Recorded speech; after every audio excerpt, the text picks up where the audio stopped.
सोन भंडार गुफा बिहार के राजगीर में है, जिसके बारे में कहा जाता है कि इसमें हर्यंक वंश के संस्थापक बिंबिसार का बेशकीमती खजाना छुपा है, जिसे आज तक कोई नहीं खोज पाया है। इसे सोन भंडार के नाम से भी जाना जाता है। अंग्रेजों ने इस गुफा को तोप के गोले से उड़ाने की कोशिश की थी, लेकिन वो इसमें नाकामयाब रहे थे। आज भी इस गुफा पर उस गोले के निशान देखे जा सकते हैं।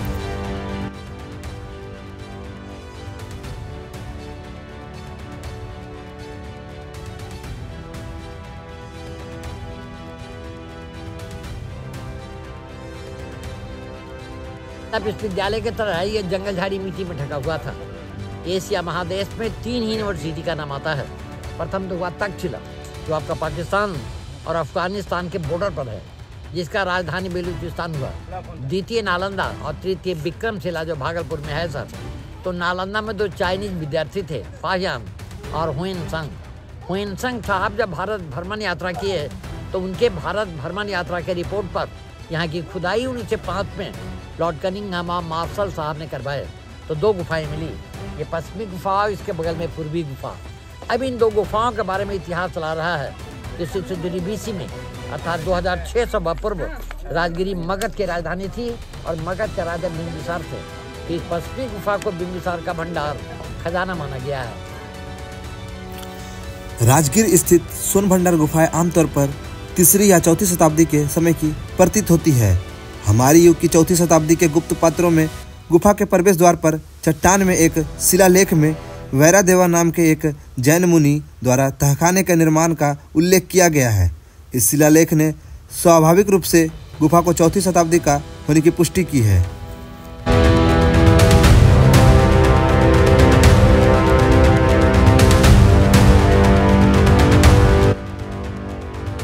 बिहार के इस खूबसूरत सफर में आज हम जाने वाले हैं राजगीर का स्वर्ण भंडार, जिसके बारे में बताया जाता है कि यहाँ एक सोने का भंडार है।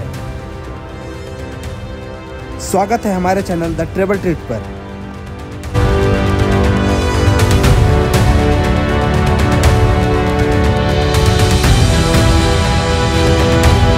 तो जंगला के सामने भीतर में एक दरवाजे का निशान है और दरवाजे के पीछे 3 माइल की लंबी गुफा है, क्योंकि आर्कियोलॉजिकल वालों ने अपना नोटिस बोर्ड पर इसका टाइटल लिखा है सोन भंडार। सोन का मतलब सुरंग होता है। तो उधर आपका गर्म जल का कुंड हुआ, तो गर्म जल कुंड के बगल से 565 सीढ़ी ऊपर पहाड़ चढ़ना पड़ता है। पहाड़ का नाम है बैबहारगिरी। तो इस बैबहारगिरी पहाड़ी के ऊपर में सप्तपर्णी गुफा है। तो सप्तपर्णी गुफा का अंडरग्राउंड रास्ता यहाँ तक बताया गया है और इसी गुफा के भीतर इतिहास में वर्णन है कि राजा बिंबिसार का खजाना छुपा हुआ है। दरवाजा बंद रहने का कारण है कि बिंबिसार का बेटा अजातशत्रु पैसे के लालच में अपने पिता को कैद कर कारागार में बंद कर जब तड़पा कर मरवा डाला, तो राजा बिंबिसार की पत्नी जो थी कौशल्या, गुस्से में आकर खजाना मुनि गौतम स्वामी को सौंप गई। लेकिन वो तो साधु थे, धन का जरूरत था नहीं। वो इसी गुफा के भीतर रखकर ऊपर से पत्थर का दरवाजा बंद कर एक मंत्र लिख दिए कि वह लिपि जो विद्वान पढ़ेंगे ये दरवाजा आप पे आप खुल जाएगी। बिहार के नालंदा जिला अंतर्गत अवस्थित राजगीर स्वर्ण भंडार के बारे में कई रोचक कहानियां और किस्से प्रचलित है, जो कि इस स्थान के ऐतिहासिक और सांस्कृतिक महत्व को दर्शाते हैं। स्थानीय लोगों के अनुसार स्वर्ण भंडार का संबंध मगध साम्राज्य के समृद्धि से है और यह स्थान प्राचीन काल में सोने और बहुमूल्य धातुओं के भंडारण के लिए उपयोग किया जाता था।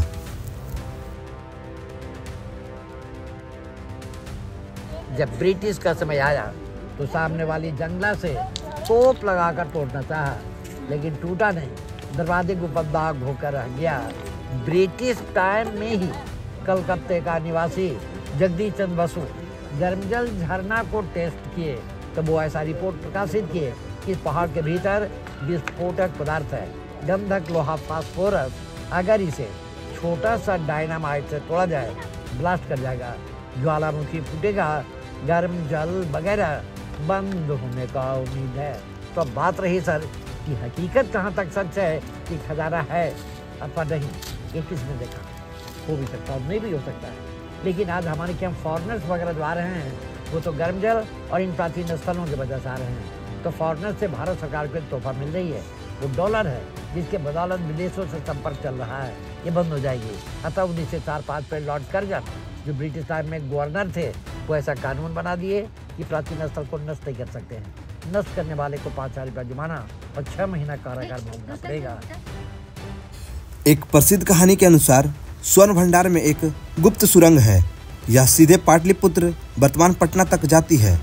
इस सुरंग का उपयोग मगध के शासक अपने खजाने को सुरक्षित स्थान पर ले जाने के लिए करते थे। यह कहानी स्थानीय लोगों के बीच काफी प्रचलित है और इस पर आधारित कई लोकगीत भी गाए जाते हैं। इसके बगल वाली जो गुफा है वो 2 तल्ले का प्राचीन जैन मंदिर है, क्योंकि जब राजधानी बदलकर पाटलिपुत्र चली गई पटना और कालांतर में गुफाएं खाली पड़ गई, तो गुप्ता पीरियड में मुनि भैरव देव वहाँ के पत्थरों पर 2 संप्रदायों की जैन मूर्तियाँ खुदाई, क्योंकि गुप्ता पीरियड में जैन धर्म में 2 भाग हुआ था, दिगंबर और श्वेतांबर। तो कमल फूल का चिन्ह, लेकिन वो 2 प्रतिमा जो है बिना वस्त्र का है सर, अर्थात दिगंबर छठी तीर्थंकर पद्म प्रभु, हाथी का चिन्ह श्वेतांबर, दूसरा तीर्थंकर अजीत था और सिंह का 2 मूर्ति श्वेतांबर, 24वां तीर्थंकर भगवान महावीर में मुस्लिम पीरियड में बख्तियार खिलजी ने किया। तो हाकिम, अब यहाँ पर एक प्रश्न उठता है कि राजा बिंदुसार के समय में प्राचीन महल कहाँ रहा होगा? तो इस मगध का प्राचीन नाम होगा गिरिब्रज। तो गिरी का होता पहाड़, ब्रज का होता वासनु। यहाँ पर 5 पहाड़ियाँ हैं, विपुल रत्नागिरी सिद्धिपुर पहाड़ कहते हैं। यहाँ भगवान बुद्ध को शांति प्राप्त हुआ। इसी पहाड़ी के ऊपर में विश्व शांति झूला, उदयगिरी, सोनागिरी और ये व्यवहारगिरी हुआ सर। अर्थात इसी 5 पहाड़ के भीतर अनुमान लगाया जाता है कि राजा बिंदुसार का महल रहा होगा। लेकिन हमेशा प्राकृतिक आपदा, भूकंप आता रहा, महल तो जंगलदारी मिट्टी में दब गया। नया राजगिरी बस स्टैंड के पास यही दरवाजे का निशान है। और ब्रिटिश सरकार ने खजाना संभाल कर जब तोप लगाया तो तोप का दाग, इसका लिपि देखिए, आज तक किसी विद्वान ने पढ़ा नहीं, संत लिपि नाम से जाना जाता है। आइए आप लोग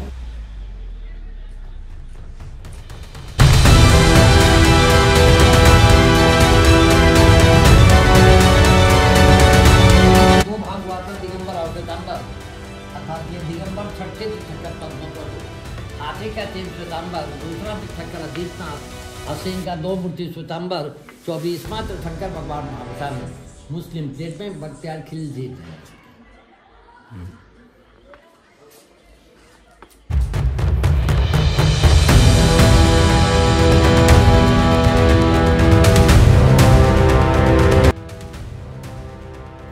स्थानीय लोगों का मानना है कि स्वर्ण भंडार का सांस्कृतिक महत्व भी काफी अधिक है।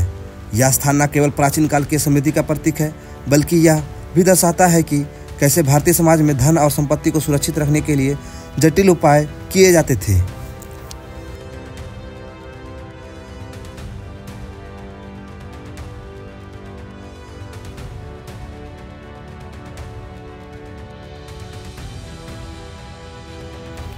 इन किस्से और कहानियों के माध्यम से स्वर्ण भंडार के प्रति स्थानीय लोगों की आस्था और विश्वास को समझा जा सकता है।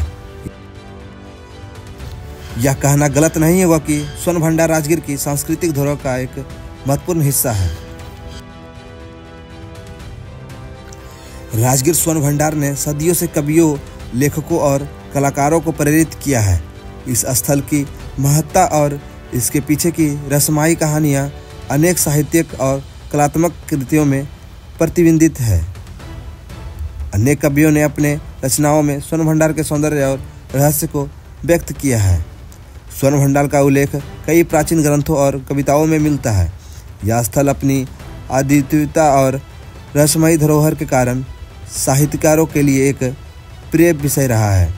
अनेक कविताओं, कहानियों और नाटकों में स्वर्ण भंडार के खजाने की खोज और उससे जुड़ी हुई घटनाओं को रोमांचक तरीके से प्रस्तुत किया गया है।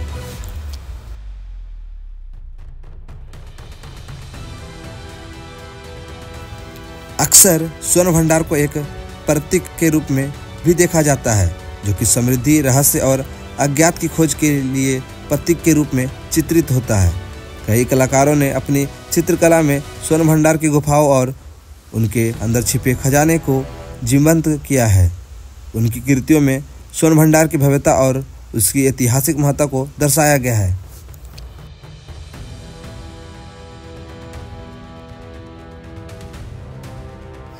इसके अतिरिक्त स्वर्ण भंडार पर आधारित कई लोक कथाएं और लोकगीत भी प्रचलित है।